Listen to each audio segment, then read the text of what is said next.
Doctor Seema, tarot reader, numerologist, palm reader. आज इस video के माध्यम से अपनी विपासना मेडिटेशन के दौरान हुए एक्सपीरियंसेस को आपके साथ शेयर करना चाहती हूँ और आप लोगों को धन्यवाद करना चाहती हूँ कि आप मेरी वीडियो को ज़्यादा से ज़्यादा लाइक करते हैं, शेयर करते हैं और सब्सक्राइब करते हैं। ये जो विपासना मेडिटेशन है ये मैं कई सालों से जाने के लिए कोशिश कर रही थी और फाइनली मुझे जाने का मौका मिला और उसके दौरान मुझे जो वंडरफुल एक्सपीरियंसेस हुए तो मेरा मन किया कि मैं आप लोगों के साथ भी उन एक्सपीरियंसेस को शेयर करूं और आप लोगों को भी इसका लाभ दूं। जो पहले दिन हमारा मेडिटेशन का था वहाँ पे हमारा इंट्रोडक्शन हुआ और उसके बाद हमें मेडिटेशन हॉल में ले जाया गया। वहाँ पे हमने मेडिटेशन किया और उसके बाद हमारा साइलेंस जो है वो शुरू हो गया।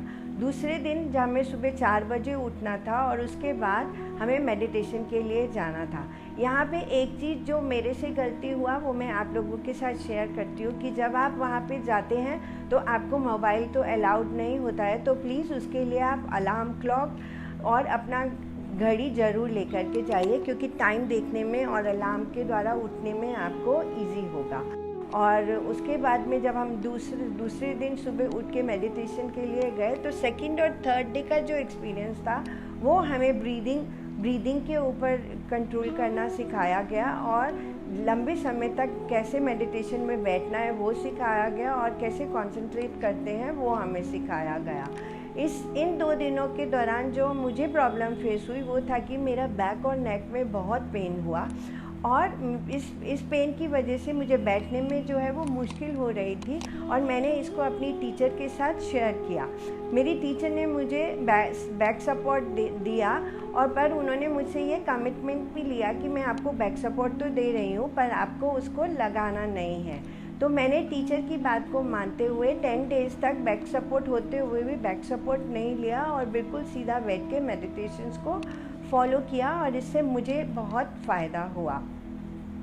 तीसरा दिन जो था वो हमारा विपासना का डे था, जहाँ पे फाउंडर सत्यनारायण गोयनका जी ने हमें विपासना मेडिटेशन का प्रोसेस कराया। ये जो प्रोसेस था वो 2 घंटे का प्रोसेस था और ये जो 2 घंटे थे वो बहुत ही टफ थे, क्योंकि उन 2 घंटों में हमारे बहुत सारे ब्लॉकेजेस जो थे वो ओपन अप हो रहे थे और एट द एंड जब वो विपासना मेडिटेशन का प्रोसेस पूरा हुआ और उसके बाद मुझे लगा कि अरे ये टेक्निक तो बहुत ही वंडरफुल है और मुझे बहुत ही अच्छी फील आई।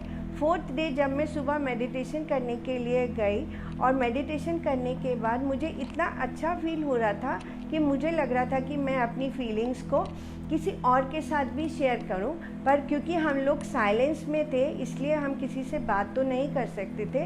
फिर मैंने फाइनली अपनी दोनों जो मेरे टीचर्स थे उनके साथ मैंने अपने एक्सपीरियंसेस को शेयर किया और इस मेडिटेशन में जो मुझे समझ आया वो ये समझ आया कि हमारा जो बॉडी है वो सेल से बना हुआ है और जो हमारे सेल हैं वो हर क्षण चेंज होते रहते हैं। तो इसी तरह से हमारी जो पेन है या हमारे जो इमोशन सप्रेस्ड इमोशंस है वो भी चेंज हो सकते हैं, बट क्योंकि हम खुद उन्हें पकड़ के रहते हैं और हम उन्हें लाइफ से पकड़ के रहते हैं और इसीलिए वो हमारे साथ में रहते हैं। अगर हम ये मन में सोच लें कि ये तो चेंजेबल है और वो चेंज हो सकता है तो नो डाउट वो हमारे जो भी ब्लॉक्स हैं वो चेंज हो जाते हैं और मैंने खुद इसको एक्सपीरियंस किया है।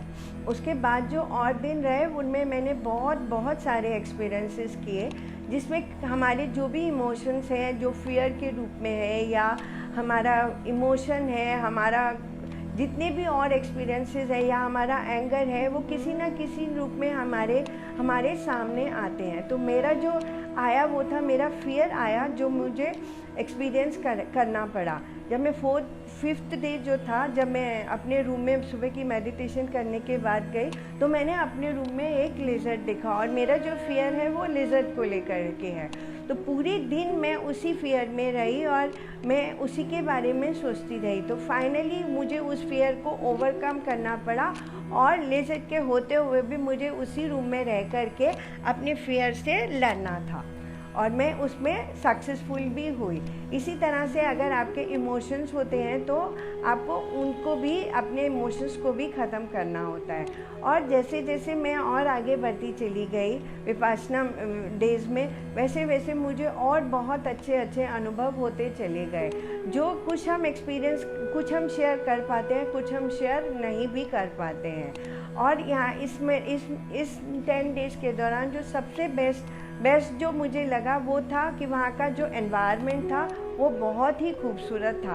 एकदम ग्रीन एनवायरनमेंट जहाँ पे चारों तरफ हरियाली ही हरियाली थी, पीकॉक्स थे, बर्ड्स थी। और जब हमें मौका मिलता था, हम ब्रेक के टाइम पे हम गार्डन में बैठ जाते थे और वहाँ पे हम बर्ड्स की साउंड्स को एंजॉय करते थे और हमें बहुत ही अच्छी फीलिंग आती थी। दूसरा जो वहाँ का बेस्ट पार्ट था वो था वहाँ का फूड, जिसने हमें घर के खाने की कमी बिल्कुल भी महसूस नहीं होने दी। और इतना अच्छा फूड था कि हम हर टाइम फूड को एंजॉय करते थे। तीसरा जो बेस्ट पार्ट था वो थे हमारे टीचर्स, जिन्होंने हमें हर तरह से सपोर्ट किया, हमें एनकरेज किया, हमारी जितनी भी हमारी प्रॉब्लम्स थी उन्हें सॉर्ट आउट करने की पूरी कोशिश करी और उनसे हमें जो है वो स्ट्रेंथ भी मिली।